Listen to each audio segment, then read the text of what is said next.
Hola, muy buenas tardes. Mi nombre es Nashiel Castillo. Es un gusto para mí darles la bienvenida a este su espacio. El día de hoy estaremos presentando al PhD Miguel Ángel Méndez con su disertación acerca del tratamiento asequible de la leishmaniasis, diseño asistido por simulación y bases de datos.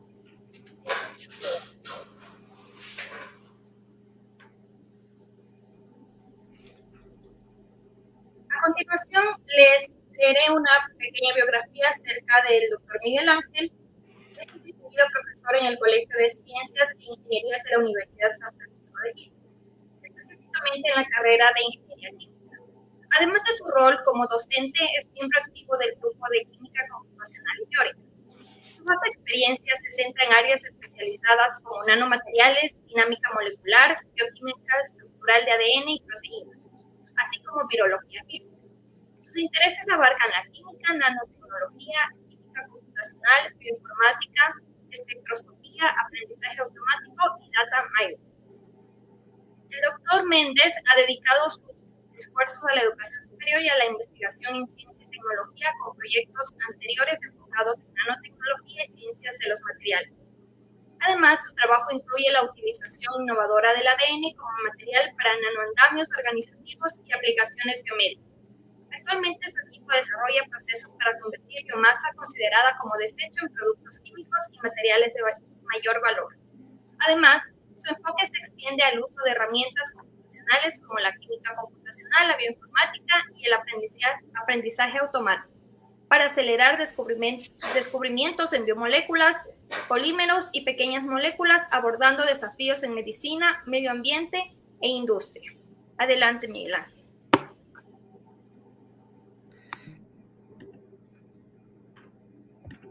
Buenos días con todos. Buenas tardes.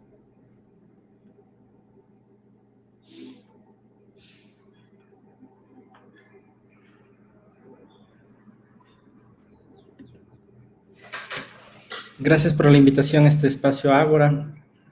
Estos espacios de divulgación son realmente muy valiosos y precisamente quería comenzar esta sesión con esta breve anécdota. Este proyecto nace hace ya algún tiempo con un profesional, Carlos Parra, quien también está dedicado a lo que es la difusión en ciencias. En ese entonces él estaba haciendo su último año de su carrera, estaba buscando hacer una tesis y estaba trabajando bajo la supervisión de la profesora Ana Poveda. Ellos me contactaron y me conversaron acerca de este interesante proyecto que estaban ellos realizando, precisamente de la enfermedad que vamos a estar hablando el día de hoy, que es la leishmaniasis. Y conversando estábamos viendo dónde yo podía contribuir en este proyecto, dado que como fui presentado, parte de mi experiencia ha sido las áreas de modelación, de simulación, ¿sí? Y también he trabajado con patógenos. Entonces llegamos a un acuerdo y de esta manera yo me vi involucrado y comencé a profundizar en esta temática y la encontré realmente que se podía hacer un aporte y que se necesitaba bastante aún investigación en Ecuador y en América Latina para aportar. Me presento un poco, ya se ha dicho algunas cosas, y yo soy miembro de este grupo que se llama el Grupo de Química Computacional y Teórica, y hacemos varias áreas, ¿sí? Desde el desarrollo de nueva teoría, que es la base que vamos a ver sobre la que se construyen los diferentes software de simulación, hasta usar herramientas que ya existen, ¿sí?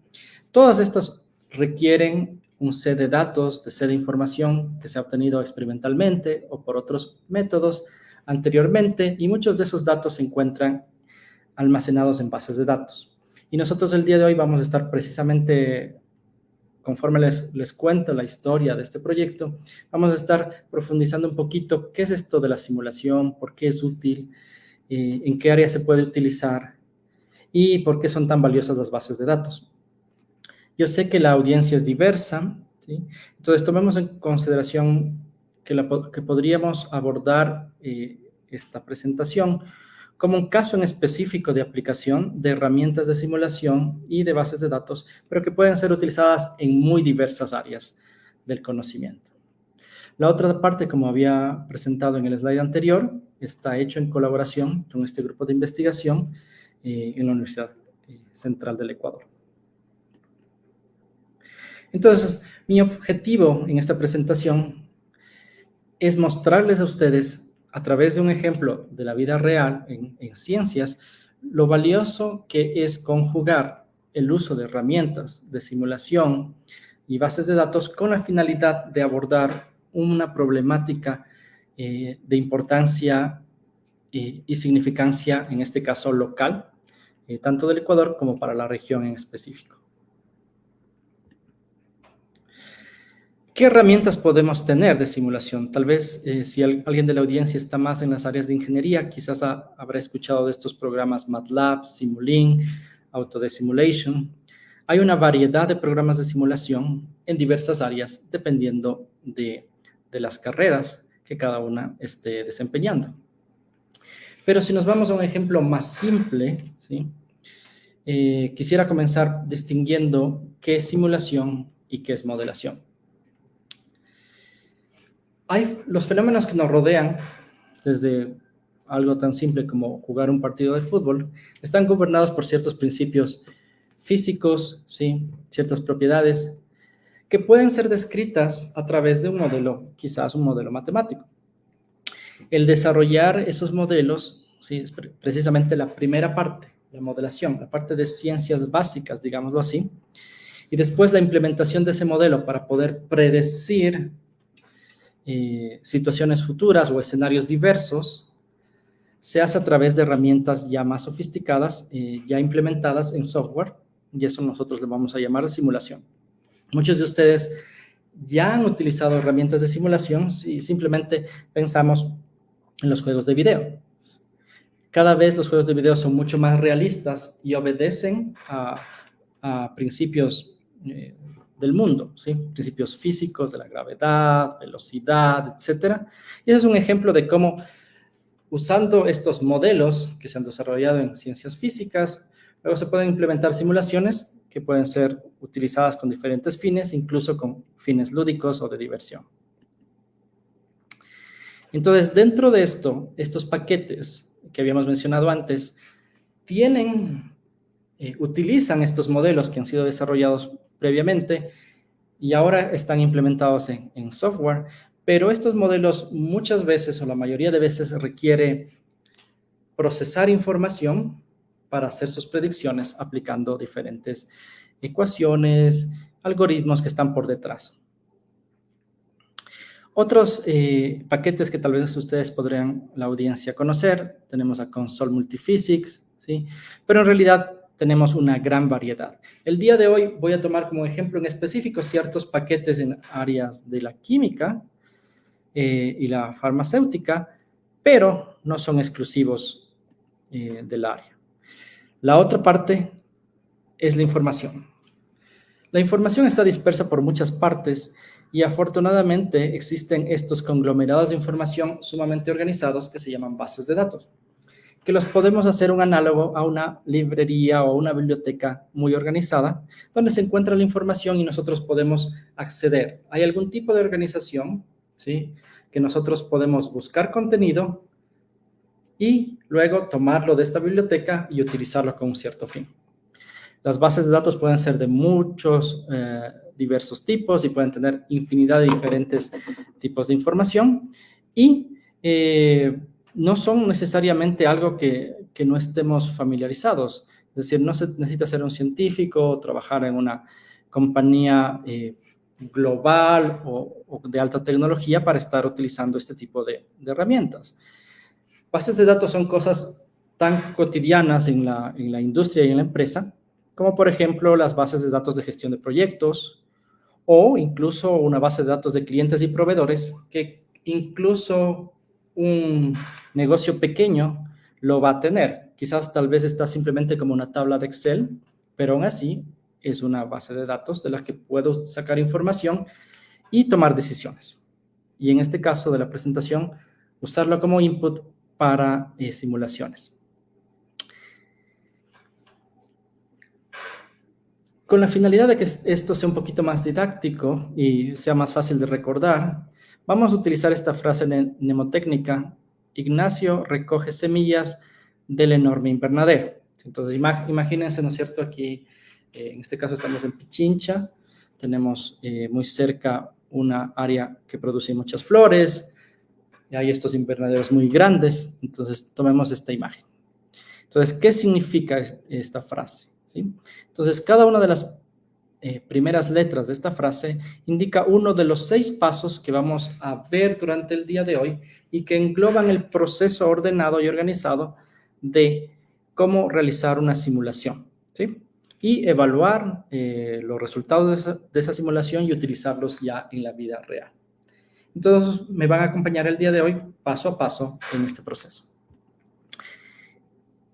Entonces, quisiera que tal vez, si están viendo esto ahorita o tal vez más adelante, que pausen un momento y piensen con los ejemplos que les he dado, si es que han usado herramientas de simulación. Ok, comencemos. Paso 1 en este proceso. El primero es identificación del problema y objetivos. Recuerden, les estoy dando un ejemplo específico que se aplica a mi campo de investigación, pero que el proceso es genérico para cualquier otra clase de proyectos en que vamos a usar simulación. Entonces, para entender el problema del que vamos a hablar el día de hoy, tenemos que entender primero qué es leishmaniasis, porque estamos tratando de encontrar una solución en esta área. Entonces, esta es una enfermedad de relevancia en Ecuador, América Latina y países que tienen climas similares, ¿sí? Especialmente climas similares a la parte de costa o a la parte de la Amazonía. Está transmitida por mosquitos. Hay una variedad de mosquitos muy pequeñitos que, si es que están infectados, en el momento que te pican, te van a infectar con este parásito, ¿sí? Entonces, el segundo dato es que la leishmaniasis es precisamente una enfermedad causada por un parásito. No es virus y no es bacteria. Esto va a tener más adelante, nos va a ayudar a entender por qué es complicado tratar esta enfermedad. Sí, esto de que no es virus ni bacteria va a tener una significancia importante.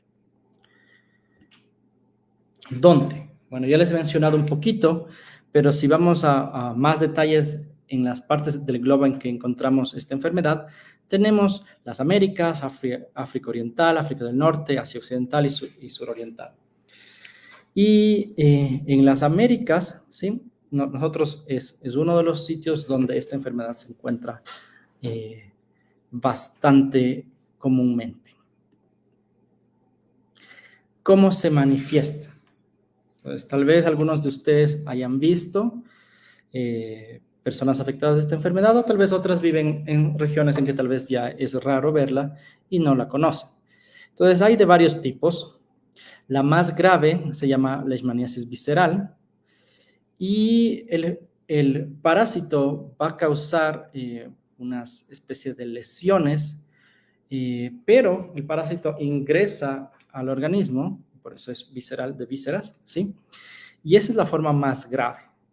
Si es que no se trata, la mortalidad puede ser muy alta. Otra forma tampoco nada agradable es la mucosa o mucocutánea. Las mucosas son todo lo que, por ejemplo, el interior de las fosas nasales, el interior de la boca.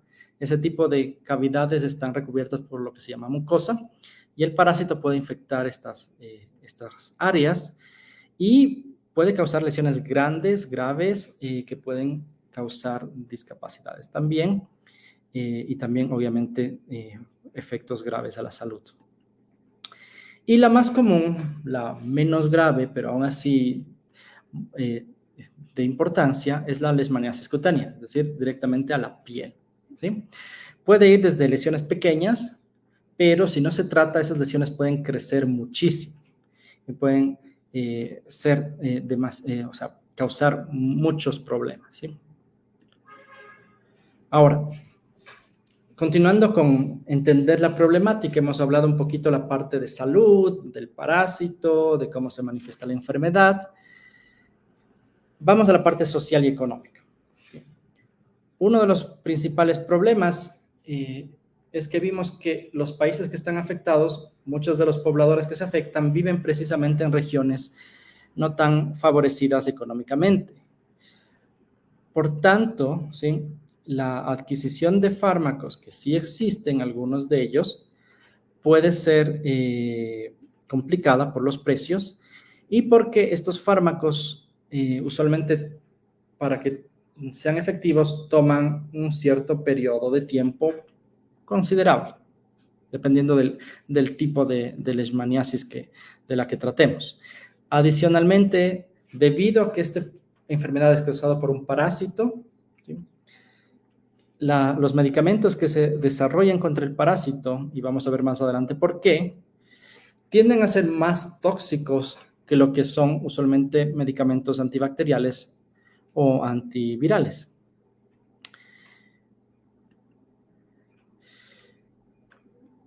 Hay que tomar en consideración especialmente esta parte, que el tipo de tratamiento que se requiere debe ser económico, pero también estas regiones también son las regiones que no cuentan usualmente con un buen servicio de salud, es decir, no hay un hospital cercano, o tal vez si es que hay, no está muy bien equipado, no hay centros de salud cercanos, está muy lejos, ¿sí?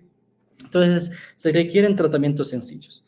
Hay ciertos tratamientos físicos, ¿sí?, que no vamos a hablar aquí, que no son tan costosos y son efectivos, pero para la leishmaniasis cutánea. Sin embargo, esos mismos tratamientos requieren usualmente que exista esta infraestructura médica, esta infraestructura de salud, y muchas veces esta infraestructura no existe o está muy lejana.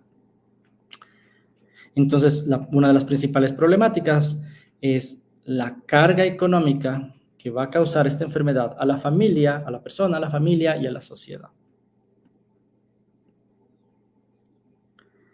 Ahora, si alguien en la audiencia quiere profundizar un poco más en las diferentes metodologías ya existentes, yo le recomiendo este documento muy amplio, donde están todas las directrices de tratamiento de leishmaniasis aprobadas por la OPS, un documento del 2022 que lo pueden acceder a través de este código QR. Revisando este documento, algo que hay que ver es precisamente, dado que esta enfermedad es una enfermedad de mayor incidencia en países de bajos recursos, también los estudios que se han realizado de los fármacos que ya existen son estudios de un alcance menor. Es decir, no se han probado con una población muy grande, ¿sí? Y este documento, si lo revisan, van a ver que la evidencia, ¿sí?, ellos hacen un estudio de qué tan confiable es la evidencia experimental y clínica del uso de estos fármacos. Y sorprendentemente la evidencia es baja, a pesar de que muchos de estos tratamientos son las únicas alternativas que existen en el día de hoy. Ahora, regresando a esto que les había dicho, de que es muy importante tomar en cuenta que la leishmaniasis es causada por un parásito, recordemos algo que tal vez aprendimos en algún momento. Este tipo de células de las que nosotros estamos hechos como seres humanos están caracterizadas por tener un núcleo, ¿sí? Son células eucarióticas. Los parásitos que nos infectan con leishmaniasis también son eucariotas. Por tanto, son mucho más similares a nosotros que lo que es un virus o una bacteria. Y eso, ¿por qué es importante? Los fármacos que se generan contra este parásito, o en general contra parásitos, tienen una probabilidad muchísimo más alta de que sean tóxicos para nuestras células, porque ambos tipos de células, la célula humana y la célula del parásito, son mucho más cercanas, mucho más similares. Y por eso es que esto es un problema. Y adicionalmente, ya hemos mencionado algunas veces, los países afectados no tienen muchos recursos y por tanto esta enfermedad está catalogada como una enfermedad tropical desatendida. ¿Qué quiere decir? Que requiere muchísimo más financiamiento y muchísima más investigación que otras enfermedades que tal vez son de interés global. Pongamos como ejemplo reciente la pandemia, ¿cierto? todo el mundo, investigadores de todo el mundo, naciones pusieron muchísimo dinero y esfuerzo para desarrollar tratamientos, vacunas y alternativas contra este virus. Pero eso no es lo mismo para una enfermedad donde hay poblaciones más reducidas, menos personas afectadas y en regiones con menos dinero. Ahora, ¿cuál es el objetivo ya específico del proyecto? Entonces, nosotros tratamos de identificar fármacos alternativos para luchar contra este parásito, tomando en cuenta precisamente esto, que es una enfermedad desatendida y que es de relevancia para América Latina y en específico para el Ecuador, donde nos encontramos realizando el proyecto. Pero si nos vamos ya más específicamente, desarrollar un fármaco es largo y costoso. Entonces, una alternativa más viable es utilizar fármacos que ya consumimos nosotros, que ya han sido aprobados por las agencias respectivas, que están en las farmacias, pero que tienen un cierto fin. Ya han sido estudiados si son tóxicos o no, si tienen efectos secundarios. ¿Se puede utilizar estos fármacos con otros fines? Sí se puede, se ha demostrado. Y ahorita nosotros en este proyecto, el corazón de este proyecto es precisamente buscar un segundo uso. En este caso, el segundo uso va a ser para tratar la leishmaniasis. Entonces, una vez entendido el problema, ¿sí? Nos vamos al segundo paso, que es, si vamos a hacer uso de estas herramientas modernas de simulación, de computación, de inteligencia artificial, necesitamos datos. ¿De dónde los colectamos? ¿Sí? Entonces, el paso 2 es la recolección de los datos y parámetros para las simulaciones.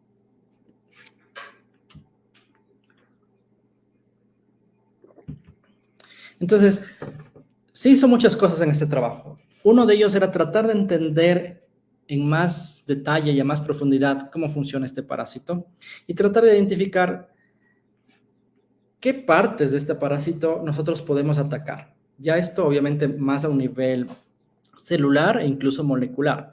Entonces tratamos de buscar proteínas a las que el fármaco se pudiese unir y en esa unión, esa interacción, causasen que el parásito ya no se pudiese desarrollar, o parase de crecer o en el mejor de los casos muriera.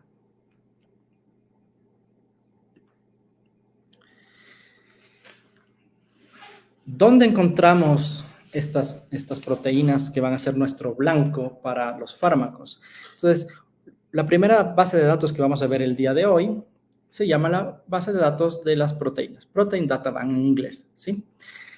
Esta base de datos tiene una gran cantidad de estructuras tridimensionales de las proteínas de múltiples organismos. Esta es información que fue colectada y desarrollada en laboratorios experimentales. Y muchos de este trabajo, obtener la estructura de una sola proteína, dependiendo de en qué año se realizó, no es un trabajo rápido. Tranquilamente podía tomar 3, 4, 5 años de trabajo. Es un largo tiempo. Y los costos de obtener una estructura obviamente han ido bajando con el tiempo, pero no son altos. Hace no muchos años, tranquilamente podrían estar bordeando $100,000 o $200,000 obtener la estructura de una sola proteína. Y esta información que ha sido colectada, dinero invertido, tiempo, horas de trabajo, ahora está literalmente a la libre disposición de toda la comunidad, cualquier persona. Ni siquiera requieres crearte una cuenta, simplemente puedes ingresar aquí y buscar una proteína que te llame la atención, que hayas escuchado. O incluso si no has escuchado ninguna, puedes navegar aquí y usualmente hay como que noticias de como que proteínas de interés que últimamente se han publicado ahí, se han guardado en esta base de datos. Entonces aquí vamos a encontrar nuestro blanco. Esta va a ser el blanco para nuestros fármacos. Entonces, si hacen una búsqueda, les va a botar un registro. Y prácticamente toda base de datos va a tener siempre un identificador.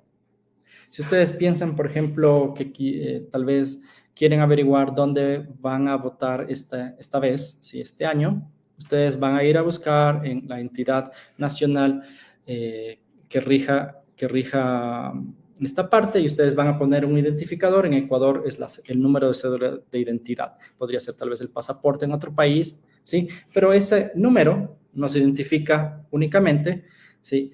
Y va a ayudarnos a encontrar la información conectada a ese identificador. En este caso, cada una de las estructuras de proteínas también tiene un código. Y, por ejemplo, este número 2B9S es específico de esta estructura de cristalografía de una proteína de una variedad de Leishmania, ¿sí?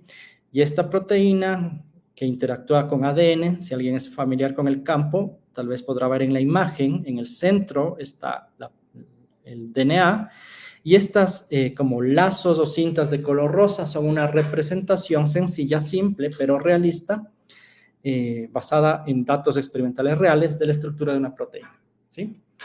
Este va a ser el primer dato o un tipo de información que nos va a servir en este proyecto en específico para hacer simulación.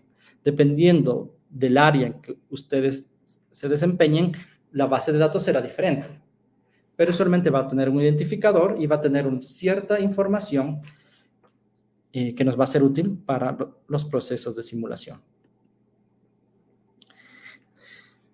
En este caso, lo que es interesante para ya alguien más específico del área es que nosotros en esta misma plataforma que ya está en línea, no tenemos que descargar ningún software, y eso es algo que ha sido la tendencia últimamente con muchos paquetes de software y bases de datos, que todo ya es en la nube. Ustedes pueden ingresar sin instalar ningún software, simplemente con su navegador, y pueden jugar, ver la estructura en 3 dimensiones, rotarle, cambiar los parámetros, cambiar colores, cambiar formas de visualización, y simplemente ese hecho, ser capaces de visualizar algo, muchas veces ayuda mucho a una persona que es experta en esa área o que quiere entender más algo. Siempre una imagen ayuda más que números o letras. Ok, entonces terminamos con nuestro objetivo, el blanco. Pero ahora, ¿dónde está el arma? ¿Sí? También vamos a buscar en bases de datos dónde están estas armas. En este caso, son medicamentos que ya existen. Recuerden que el objetivo era buscar un segundo uso a medicamentos ya existentes. En este caso, ensayamos en uno de los sets de proyectos, ensayamos un tipo de fármacos que se llaman fluoroquinolonas. ¿Sí? Lo importante es que estos son fármacos que normalmente no se usan contra la leishmania y queremos ver si es que podrían tener un uso en la leishmaniasis. Y siempre en ciencias hay un control, es decir, algo que sabemos que sí funciona. La idea es ver si lo nuevo que estamos tratando de encontrar funciona igual o mejor que aquello que ya existe. Y en este caso es un fármaco que ya se usa para la leishmania, que se llama el glucantina, ¿sí? Estos fármacos ya han sido estudiados preliminarmente en el grupo de la Universidad Central del Ecuador, ¿sí? Y tenían evidencia in vitro e in vivo de que tenían cierta actividad contra la leishmania. Pero lo que queríamos en la parte de simulación era poder entender por qué tenían esta actividad. Y al entender por qué, tal vez también encontrar la justificación de buscar otros fármacos similares que podrían estar actuando de la misma manera. Una segunda estrategia, ¿sí? Esta era una primera estrategia, ¿sí? Basados en datos ya previos experimentales. En este caso, los datos también pueden venir no necesariamente solo de universidades, pueden venir de empresas y también de ONGs. En este caso, es una historia bastante interesante de esta organización, ¿sí? MMB, que desarrolló estas cajas que tenían muestras pequeñitas de muchos fármacos que ya habían sido probados para otras enfermedades y que tenían como intención regalarles, literalmente, era una donación hacia investigadores de cualquier parte del mundo, con la finalidad de que ellos puedan probar si es que estos fármacos podían tener precisamente una segunda utilidad.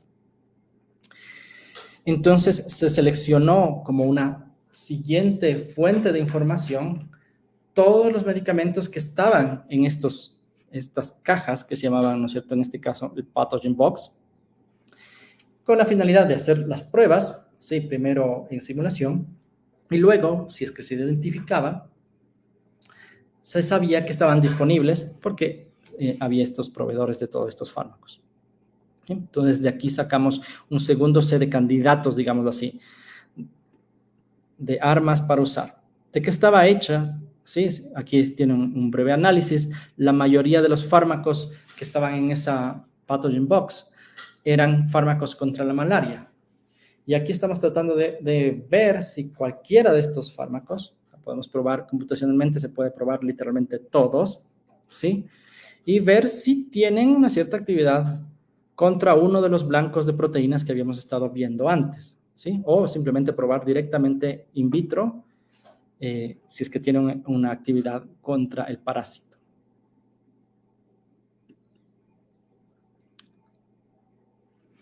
Entonces, estos constituyeron para nosotros una de las bases de datos de las que íbamos a hacer la investigación, ¿sí?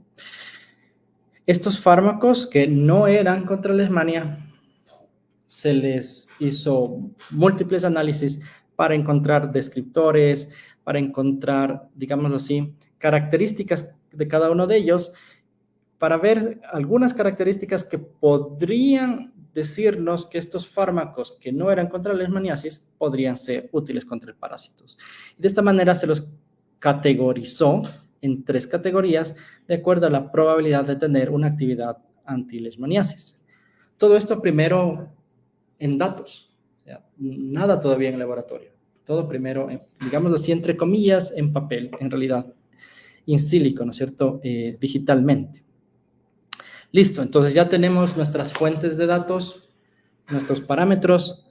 Ahora, ¿qué software vamos a utilizar para analizar esta información y poder hacer la simulación? Entonces, el siguiente paso que vas a tener que enfrentar es, ok, ¿cuál usar? Hay muchos tipos de paquetes. ¿Cuál es el más adecuado para mi proyecto en específico, para mis necesidades? Entonces, les voy a contar un poquito de mi experiencia, ¿sí? Entonces, algo que es esencial para la selección de un software en específico, ¿sí?, es si es que los resultados de ese software hay alguna manera de validarlos experimentalmente, ¿sí? Especialmente esto si ya tiene una aplicación más cercana al mercado o a la búsqueda de un medicamento, ¿sí? Si es que mi software de simulación me genera predicciones que son imposibles de verificar experimentalmente, pueden serme poco útiles, ¿sí? Entonces yo voy a buscar paquetes de simulación cuyos resultados me den una guía práctica que yo luego pueda usar, digámoslo entre comillas, en la vida real. Entonces, lo podemos usar este tipo de software incluso para calcular los mismos parámetros que luego pueden ser utilizados por un software más sofisticado, ¿sí?, o otra subparte del mismo paquete. Por ejemplo, para aquellos que tal vez algún rato tomaron química, ¿sí?, una de las propiedades que es de interés en compuestos químicos es saber cuál es su carga dependiendo del pH en que este fármaco se encuentre presente, ¿sí? Ese tipo de información puede venir de una fuente que es artículos científicos, es decir, ya alguien más hizo estas mediciones, pero para fármacos nuevos, tal vez nadie ha hecho esa medición todavía, y hay herramientas, y en este caso les voy a presentar una, en la que hay un paquete de software que usa un modelo, ¿cierto?, físico-químico, ¿cierto?, la parte científica preliminar, para hacer predicciones en estos casos en que no tenemos información. Entonces, este es, otra vez, un ejemplo. En este caso, un uso del software es para obtener parámetros cuando no hay o cuando es de difícil adquisición o tal vez es demasiado costoso adquirirlo o por tiempo. Entonces, aquí el input, la información de entrada, es lo que vimos en las bases de datos, la estructura química, ¿sí? Dependiendo del área, será otra cosa. Y el software va a tomar eso, ese dato, ¿sí?, experimental, va a aplicar un modelo físico-químico, puede ser un modelo económico, ¿sí? Depende del tipo de modelo, pero detrás hay una cierta matemática, y va a predecir un parámetro, ¿sí? Que luego nos va a ser útil para posteriormente otras partes de simulación. El segundo tipo de utilidad o el segundo tipo de simulación que les voy a hablar aquí se llama docking molecular, ¿sí? También acoplamiento molecular. ¿De dónde viene esta palabra docking? ¿Sí? Tal vez, y justo creo que es apropiado por algunas de la audiencia aquí, ¿no es cierto?, en astrociencias, tal vez sea también interesada en lo que es tecnología aeroespacial. Entonces, el proceso cuando uno de los módulos quiere unirse, por ejemplo, a una estación espacial, ¿sí? El instante en que se unen se llama docking, es el momento de acoplamiento. Entonces, aquí la herramienta de simulación lo que va a tratar de acoplar es la proteína blanco del parásito con el fármaco y ver si interactúan, ¿sí? Porque esa interacción puede causar que se bloquee el funcionamiento de esa proteína y con eso que el parásito muera o deje de crecer o afecte su ciclo de desarrollo, ¿sí? Eso, aunque suene fácil de explicar aquí o es como la unión de dos piezas de un rompecabezas, es complicado. O sea, por detrás hay mucha física y mucha química. Sin embargo, lo bueno de la simulación es que no tienes que ser un experto en eso, porque el modelo ya fue desarrollado, modelo o modelos. Luego, esos modelos ya fueron implementados en software, ya existen. Finalmente, tú lo que eres es un usuario. Y es muy similar a mucha tecnología que nosotros usamos diariamente en el celular. ¿Ya? Cuando tú haces una búsqueda en Google, no conoces posiblemente en absoluto los algoritmos detrás. Bueno, tal vez algunos de ustedes sí. O incluso si ya usamos herramientas más sofisticadas que se pusieron en boga el año pasado ¿no es cierto?, esta inteligencia artificial generativa, nosotros básicamente solo escribimos un texto, pero pocos de nosotros tendremos una idea realmente de toda la teoría, la programación que está detrás. Aún así, podemos ser beneficiarios de estos software. Igual pasa aquí. Nosotros no tenemos que ser expertos en toda la parte química, en la parte física, en la programación. Simplemente podemos, si tenemos un entendimiento ya específico del problema, podemos usar estas herramientas y obtener rápidamente, especialmente comparado con la parte experimental, obtener rápidamente resultados que pueden guiar nuestro proyecto, sea un proyecto científico, sea un proyecto comercial, sea un proyecto de desarrollo de un nuevo producto, etc. ¿Sí? Recuerden que los conceptos que les estoy compartiendo, les hablo de un caso específico, pero son genéricos. Así se ve el software, ¿sí? Acá dentro todos estos puntos son partes de la molécula y esa caja de colores, un cubo, rojo, azul, verde, es la región en la que quiero que el software busque si este fármaco, este compuesto químico, se puede unir o no y con qué eficiencia, digámoslo así, a esta proteína. Listo. Entonces, ahora tenemos seleccionados algunos de los paquetes de software, posiblemente más de uno, ¿sí? Ahora, ¿cómo desarrollamos e implementamos la simulación? Entonces, igual aquí un par de tips. Un proceso de simulación, primero, posiblemente ya de un escenario físicamente real, no va a ser simple. Entonces, no va a haber un solo paquete o un solo paso. Entonces, no voy a entrar en detalles, pero este es, por ejemplo, de uno de mis proyectos, una serie de herramientas que cada una se concatena con la siguiente y con la siguiente y con la siguiente y nos da cada vez más enriqueciendo la información para resolver un problema en específico. Y en cada uno de esos pasos se utilizan diferentes herramientas, diferentes software, diferentes modelos, algunos serán, por ejemplo, de inteligencia artificial un poco más tradicional, aprendizaje automático, tal vez serán redes neuronales.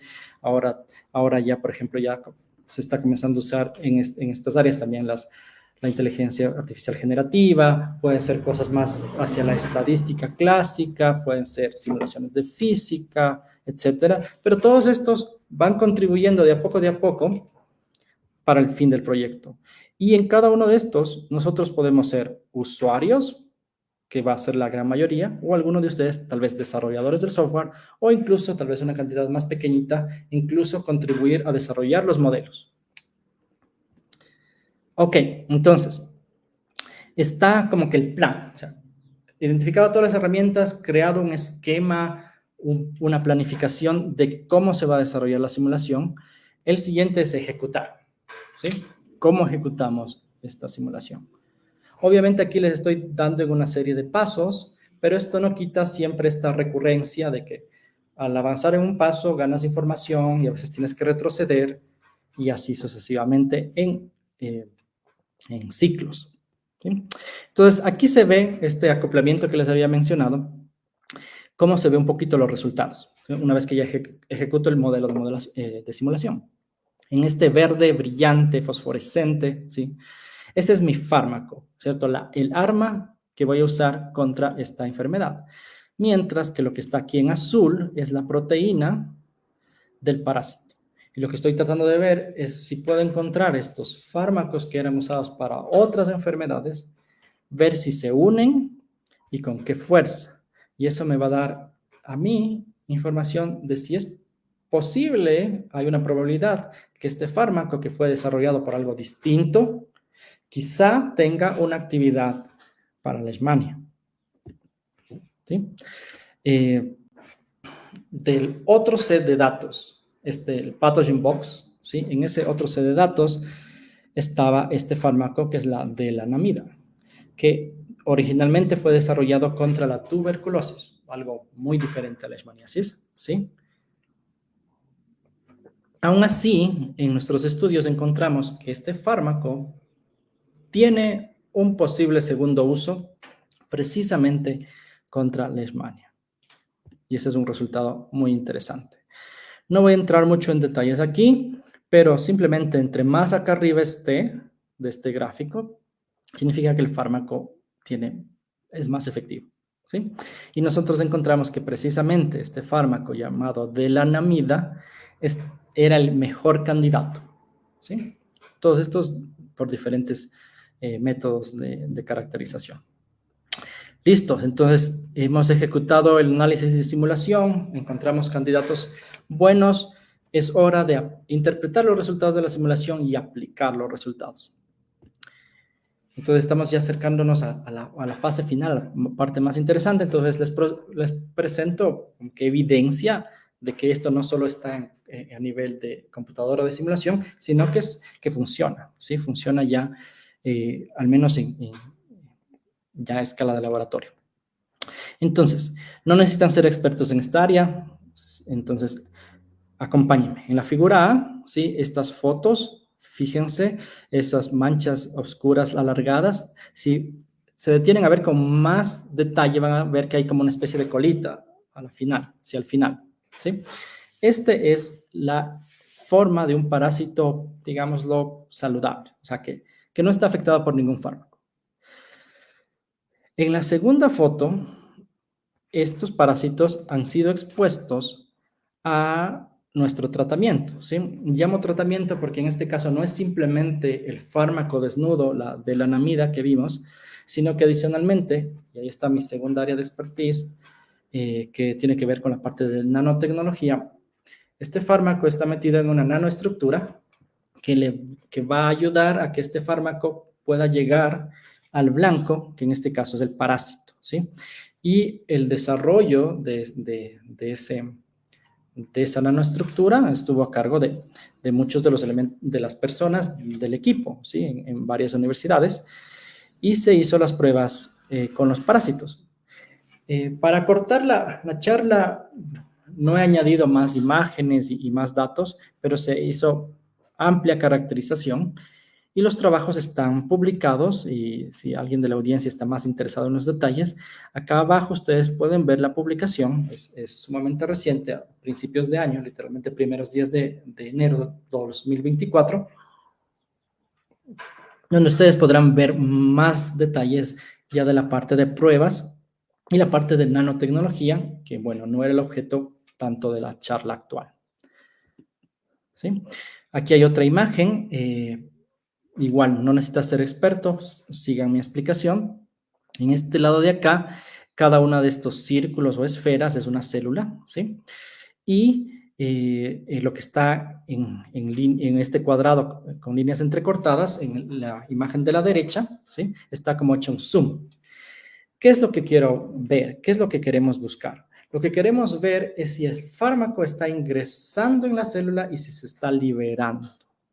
Entonces, lo que se hizo es, en esta nanoestructura, aparte del fármaco, se puso literalmente, simplificando, un tinte fluorescente. Si es que el tinte en la nanoestructura al ingresar a la célula se libera, lo que deberíamos ver es que literalmente toda la célula ahora debería brillar, haberse pintado, digámoslo de alguna manera, con el tinte, y eso sería una indicación de que mi nanoestructura está llevando el fármaco al interior de la célula y no solo que lo lleva ahí, sino que también lo libera. Y eso es lo que estamos viendo acá, este color rojo intenso que brilla, ¿sí? Que está pintando a toda la célula, me está indicando que hay una liberación del fármaco en el interior del parásito, ¿sí? Entonces, esta es una evidencia de que no solo sí tiene actividad anti-leishmania, sino también que la nanoestructura está haciendo su trabajo. Igual todo esto pueden ustedes encontrarlo aquí.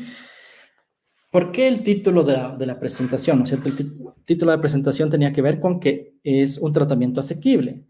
En la parte precisamente del desarrollo de esta nanoestructura, lo que se hizo es desarrollar una tecnología que sea de fácil implementación, ¿sí?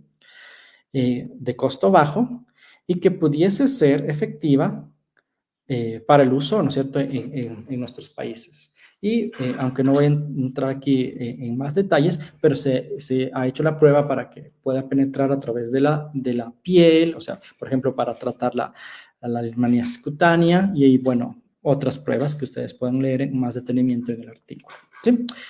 Ahora, todos estos proyectos no se pueden hacer solos, cualquier cosa, ¿sí? No se hace solos, entonces aquí un poco el agradecimiento al equipo. Profesor Javier Santamaría es el que lideró toda la parte de las nanoestructuras.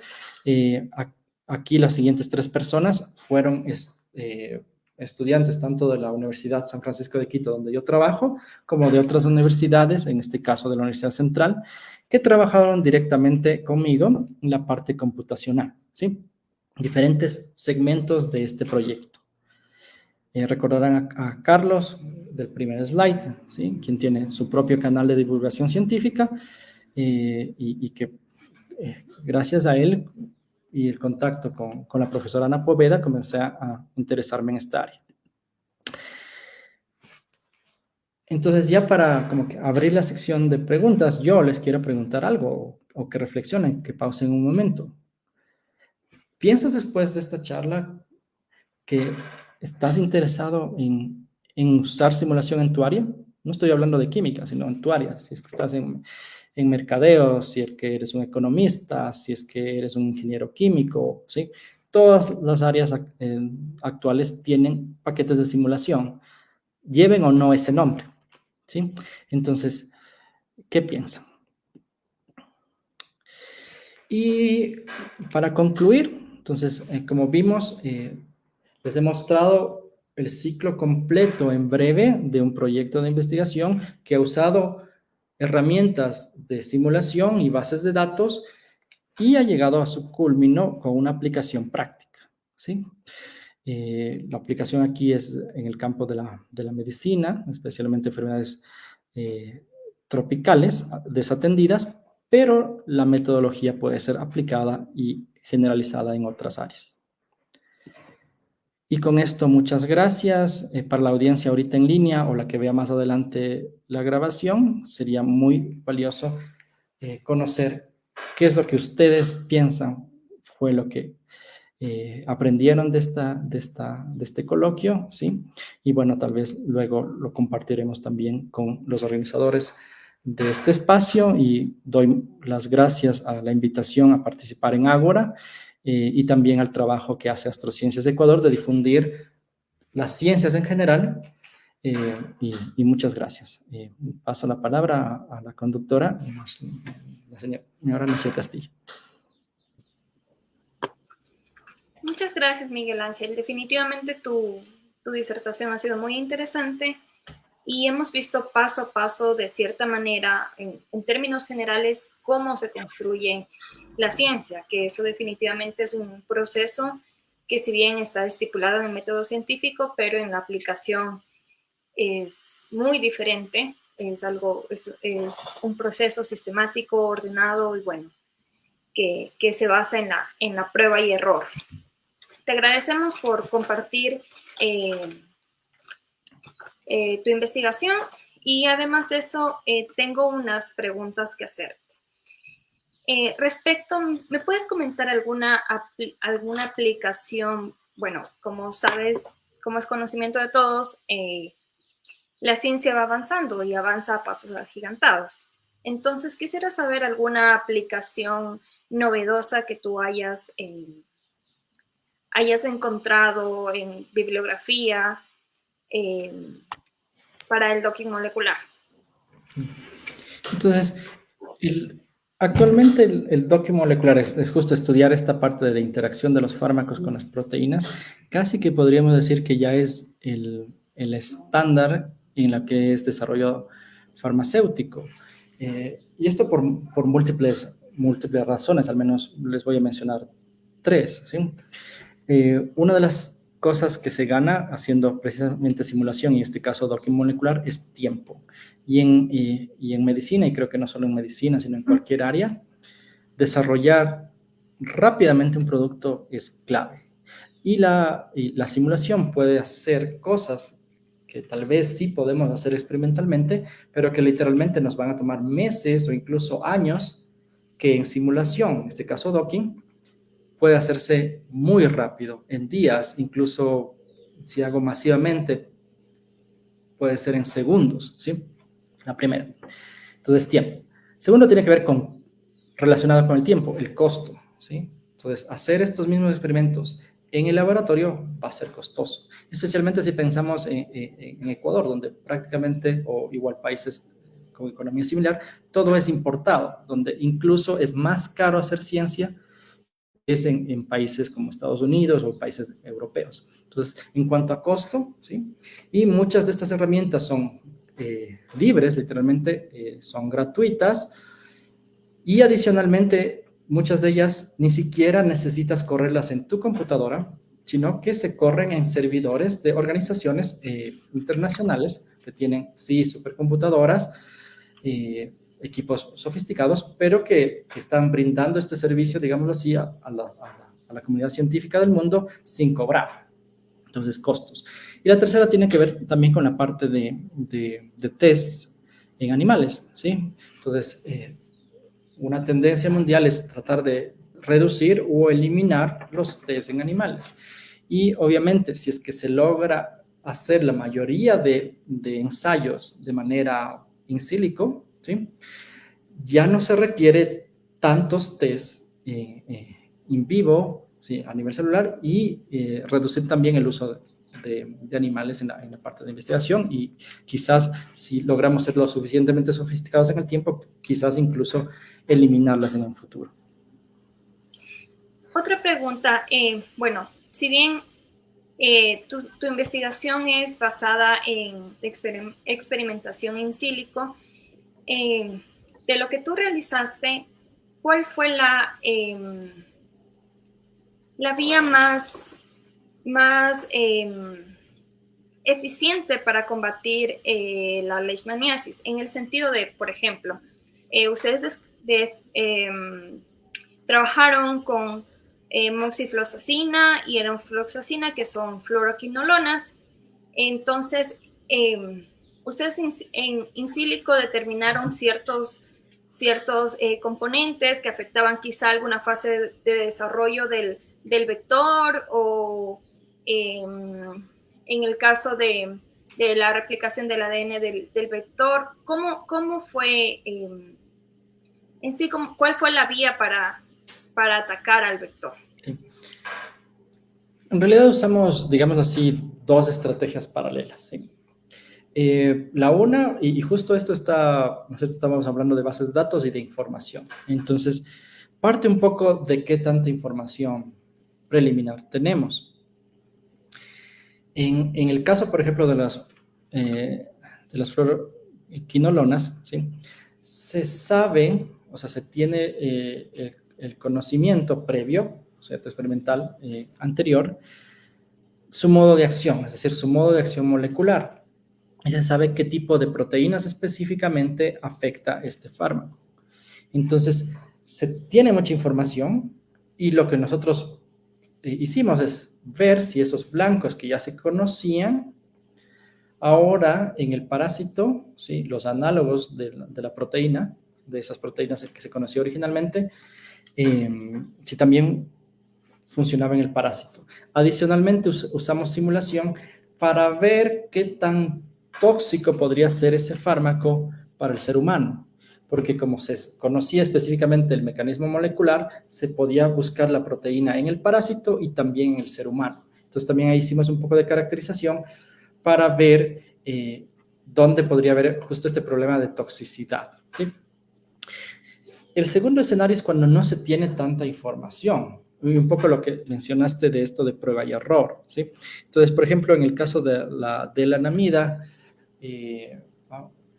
incluso el mecanismo de acción para tuberculosis, aunque se conoce, no es tan claro las proteínas blanco y especialmente cómo sería su acción en el parásito, porque la tuberculosis es causada por una bacteria y la leishmania es por un parásito.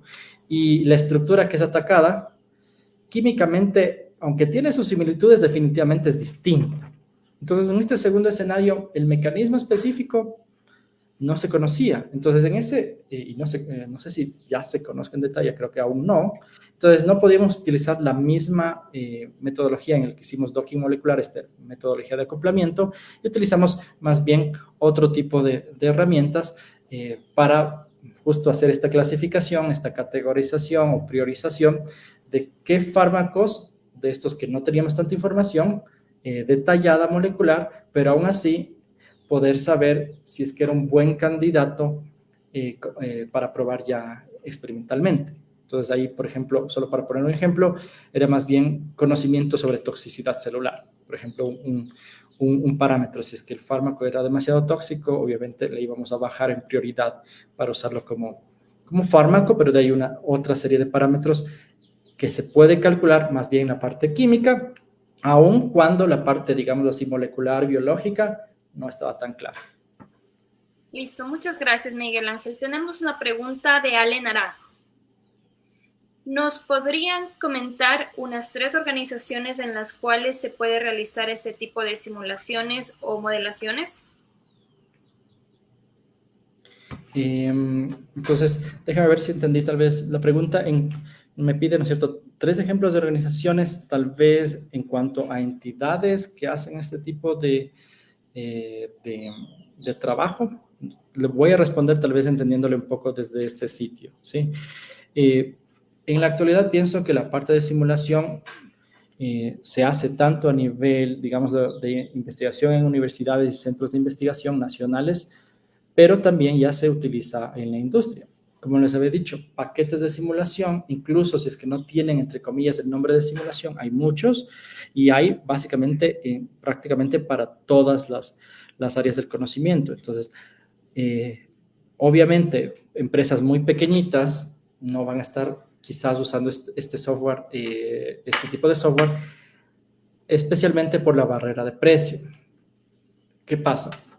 La mayoría de paquetes más sofisticados de software, si son de uso académico y de universidades, tienen un costo muchísimo menor que si ya son para uso comercial. A veces estas licencias de uso comercial son muchísimo más costosas. Entonces eso a veces pone una barrera quizás para empresas más pequeñas. Pero si vas a una organización mediana o tal vez de tamaño más grande o internacional, definitivamente van a tener el dinero para comprar estas licencias y que a la larga les va a retribuir la inversión debido a que los procesos van a ser más rápidos, más eficaces y con menor error. ¿Sí? Entonces, más bien voy por clasificaciones. Entonces, puedes tener universidades, centros de investigación y yo diría empresas, pero quizás medianas y grandes. Listo, muchas gracias, Miguel Ángel. Nuevamente te agradezco por compartir este espacio con nosotros y bueno, a las personas que seguro van a ver esta sesión al finalizar el en vivo, Les invitamos, por favor, a escanear el código QR para que, por favor, le den una retroalimentación acerca de qué les pareció la sesión y, a su vez, una retroalimentación que nos permitirá mejorar nuestro proceso de difusión científica. Les agradecemos a todos los conectados y a los que se estarán conectando próximamente, y nos vemos en una próxima ocasión. Una buena tarde. Muchas gracias con todos.